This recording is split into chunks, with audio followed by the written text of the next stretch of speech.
திராவிட முன்னேற்ற கழகத்திற்கும் விடுதலை சிறுத்தைகள் கட்சிக்கும் இடையில் ஏற்பட்ட ஒப்பந்த நகலை உங்கள் முன்னால் படிக்கிறேன்.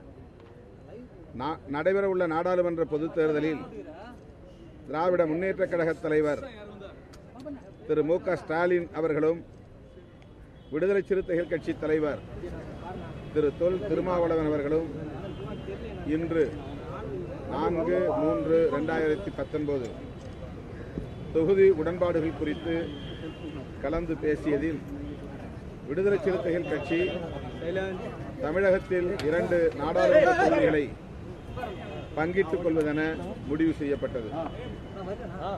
இந்த பேச்சுவார்த்தையின் போது விடுதலை சிறுத்தைகள் கட்சியின் சார்பில் கட்சியின் தலைவர் தொல் திருமாவளவன், பொதுச் செயலாளர்கள் சிந்தனை செல்வன், ரவிக்குமார், பொருளாளர் முகமது யூசுப் ஆகியோரும் திராவிட முன்னேற்ற கழகத்தின் சார்பில் கழக பொருளாளர் திரு துரைமுருகன், முதன்மை செயலாளர் திரு TR பாலு, கழக துணை பொதுச் செயலாளர் திரு E பெரியசாமி, கழக அமைப்பு செயலாளர் திரு RS பாரதி, உயர்நிலை செயல் திட்டக்குழு உறுப்பினர்கள் திரு KN நேரு, திரு க பொன்முடி, திரு ஏவா வேலு ஆகியோர் உடனிருந்தனர்.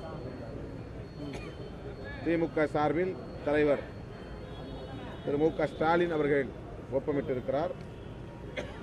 விடுதலை சிறுத்தைகள் கட்சியின் சார்பில் தலைவர் தொல் திருமாவளவன் ஒப்பமிடப்பட்டிருக்கிறது. இந்த அளவில் 2 கட்சிகளுக்கும் இடையே 2 தொகுதிகளை பங்கிட்டுக் கொண்டு ஒப்பந்தமிட்டிருக்கிறது.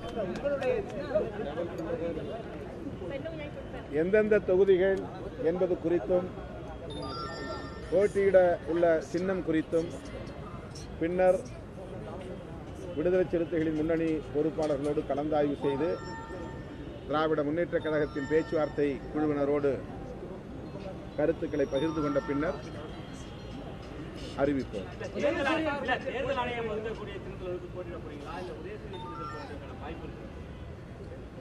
நாங்கள் ஏற்கனவே பல தேர்தல்களில் தனி சின்னத்தில் போட்டியிட்டிருக்கிறோம். தற்போதுள்ள சூழலில் கூட்டணி நலன் கருதி எந்த சின்னத்தில் போட்டியிடுவது சிறப்பாக இருக்கும், உகந்ததாக இருக்கும் என்பது குறித்து கலந்து பேச வேண்டியிருக்கிறது. எனவே விடுதலை சிறுத்தைகள் கட்சியின் முன்னணி பொறுப்பாளர்களோடு 2 நாளில் கலந்து பேசி அதன் பின்னர் அறிவிப்போம். நன்றி.